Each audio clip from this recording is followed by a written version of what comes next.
ശ്രീകുമാർ മനയിൽ ഇന്ന് രാഹുൽ മാങ്കൂട്ടത്തിൽ മാധ്യമപ്രവർത്തകരോട് എത്താൻ ആവശ്യപ്പെട്ടിരുന്നു. വാർത്താ സമ്മേളനം പ്രതീക്ഷിച്ചിരുന്നതാണ്. മാധ്യമങ്ങളെല്ലാവരും രാഹുലിന് എന്തു പറയാനുണ്ട് എന്നതറിയാൻ എത്തിയിരുന്നു. അത് രാഷ്ട്രീയവും, അതായത് കേരള രാഷ്ട്രീയം ഒന്നാകെ ഉറ്റുനോക്കിയതുമാണ്. പക്ഷേ അവസാന നിമിഷം ആ വാർത്താ സമ്മേളനം റദ്ദാക്കുകയുണ്ടായി. ഇപ്പോഴും അതെന്തിന് എന്നത് വ്യക്തമല്ല. താങ്കൾക്ക് എന്താണ് മനസ്സിലാക്കാൻ സാധിക്കുന്നത്? എന്തുകൊണ്ടായിരിക്കാം രാഹുലിന് അവസാന നിമിഷം വാർത്താ സമ്മേളനത്തിൽ നിന്ന് പിന്മാറേണ്ടി വന്നത്?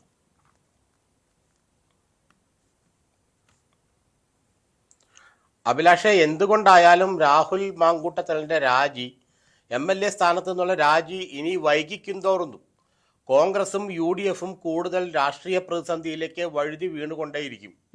കാരണം ഇപ്പോൾ പുറത്തു വരുന്ന ഓഡിയോ ഡയലോഗ്സ്, ഓഡിയോ കോൺവെർസേഷൻസും മറ്റു കാര്യങ്ങൾ എടുത്തു നോക്കുകയാണെങ്കിൽ രാഹുലിനെതിരെ കേസ് വരാനുള്ള സകല സാധ്യതകൾ ഇപ്പോൾ കാണുന്നുണ്ട്. അത് ഏത് തരത്തിൽ വരുമ്പോൾ നമുക്ക് പറയാൻ കഴിയില്ല. അങ്ങനെ വരുമ്പോൾ കേസ് വന്നതിന് ശേഷം രാജിവെക്കുന്നതിനേക്കാൾ കുറെ കൂടെ നല്ലത് ഈ ഒരു വിഷയം ഉയർന്നു വന്ന കഴിഞ്ഞ ദിവസങ്ങളിൽ എപ്പോഴെങ്കിലും അദ്ദേഹത്തിന്റെ രാജി തീരുമാനമാക്കുകയും നേതൃത്വം ഇടപെട്ട് തീരുമാനമാക്കുകയായിരുന്നു വേണ്ടത്. ഇത് വഷളാകാൻ വേണ്ടി ഓരോ ദിവസവും ഇങ്ങനെ വച്ച് നീട്ടിക്കൊണ്ടിരിക്കുന്നത് UDFിനും കോൺഗ്രസിനും, പ്രത്യേകിച്ച് വരുന്ന തെരഞ്ഞെടുപ്പിൽ ഒരു പക്ഷേ അത്യാവശ്യം നല്ലൊരു ഭൂരിപക്ഷത്തിന് ഒരു UDF മന്ത്രിസഭ ഉണ്ടാകുമെന്ന് എല്ലാവരും പ്രതീക്ഷിച്ചിരിക്കെയാണ് ഇടുത്തി പോലെ ഈ ഒരു രാഹുൽ വിവാദം ഉണ്ടാകുന്നത്. അത് തീർച്ചയായിട്ടും രാഹുൽ മാങ്കൂട്ടത്തിനെ പോലെ ഒരാളുടെ അയാളുടെ എന്താ പറയാ അവധാനതയില്ലായ്മയും ശ്രദ്ധക്കുറവും ജാഗ്രത കുറവും ഒക്കെ ഇതിനകത്തുണ്ട്.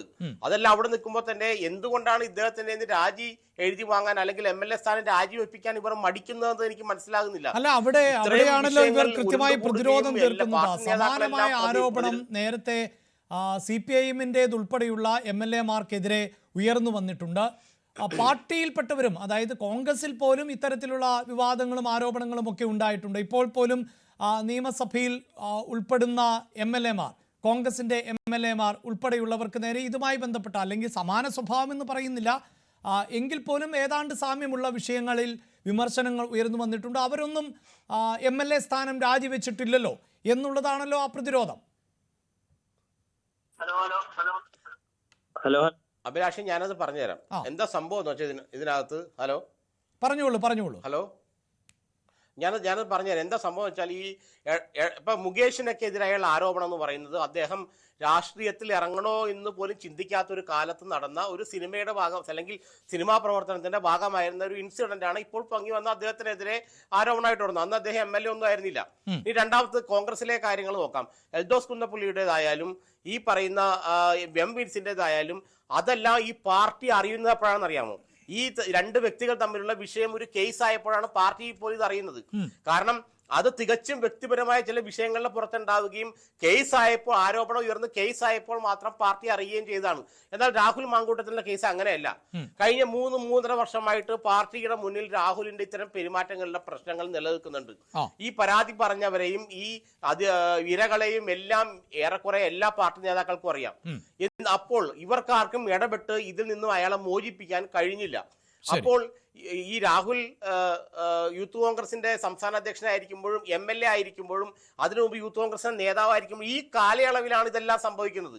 അപ്പൊ ഇതിനകത്തൊരു ഒരു വ്യക്തിപരം എന്ന് എടുക്കാൻ പറ്റില്ല. മറ്റേ വിൻസെന്റിന്റെയോ അല്ലെങ്കിൽ എൽദോസ് കുന്നപ്പള്ളിയുടെ പോലെ തികച്ചും രണ്ട് വ്യക്തികൾ തമ്മിലുള്ള ഇഷ്യൂ പെട്ടെന്ന് കേസായി മാറുമ്പോൾ പാർട്ടി അറിഞ്ഞ സംഭവമല്ല. മറിച്ച് ഉന്നത നേതാക്കളടക്കം പലപ്പോഴും ഇടപെടാതെ മാറി നിൽക്കുകയും ഇങ്ങനെ ഒരു വിഷയമുണ്ടെന്ന് അവർക്ക് മനസ്സിലായി. പാർട്ടിക്കുള്ളിൽ ഒരു 3.5 വർഷമായിട്ടെങ്കിലും ഇതിനെക്കുറിച്ച് ചർച്ച നടക്കുന്നതാണ്. അപ്പോൾ ഇനി ഇത് ഒരു വിഷയമായി കഴിഞ്ഞാൽ പാർട്ടിക്കും മുന്നണിക്കും വലിയ തോതിൽ പ്രതിസന്ധി ഉണ്ടാക്കുമെന്ന് ഇവർക്ക് അറിയുകയും ചെയ്യാം. അതാണ് ഇന്ന് VD സതീശൻ പറഞ്ഞത്. അതിനുള്ള അടുത്ത സ്റ്റെപ്പിലേക്ക് ഞങ്ങൾ പോകുമെന്ന് പറഞ്ഞപ്പോൾ പെട്ടെന്ന് സ്റ്റെപ്പിലേക്ക് പോകുമെന്ന് പറഞ്ഞാൽ അതിനപ്പുറത്തേക്കൊന്നും ഉണ്ടായില്ല. അത് എന്തുകൊണ്ടാന്ന് വെച്ചാൽ ഈ ചാർജ് ഷീറ്റ് കൊടുത്ത മറ്റു 2 MLA-മാരെ പോലെ അത് കൃത്യമായിട്ട് വ്യക്തിപരമായിരുന്നു. അത് പാർട്ടി അറിയുന്നത് കേസായപ്പോഴൊരു വിഷയം വന്നപ്പോൾ ഇതങ്ങനെയല്ല. 3.5 വർഷമായിട്ട് ചർച്ച നടത്തുന്നുള്ള കാര്യം ഞാനടക്കമുള്ള മാധ്യമപ്രവർത്തകർക്കും അറിയാം, നിങ്ങൾക്കും അറിയാം, പാർട്ടി നേതാക്കൾക്കും അറിയാം. പല തവണ ഇത്തരത്തിലുള്ള ആരോപണങ്ങൾ ഇയാൾക്കെതിരെ ഉണ്ടായിട്ടുണ്ട്. ഒരാൾ പോലും ഇടപെട്ട് അത് വിലക്കാനോ അതിനെക്കുറിച്ച് അന്വേഷിക്കാനോ അല്ലെങ്കിൽ പാർട്ടി മുന്നണിയുമാണ് നാണക്കേടിലേക്ക് പോകുന്നത് സൂക്ഷിക്കണമെന്ന് പറയാനോ ഉണ്ടായില്ല.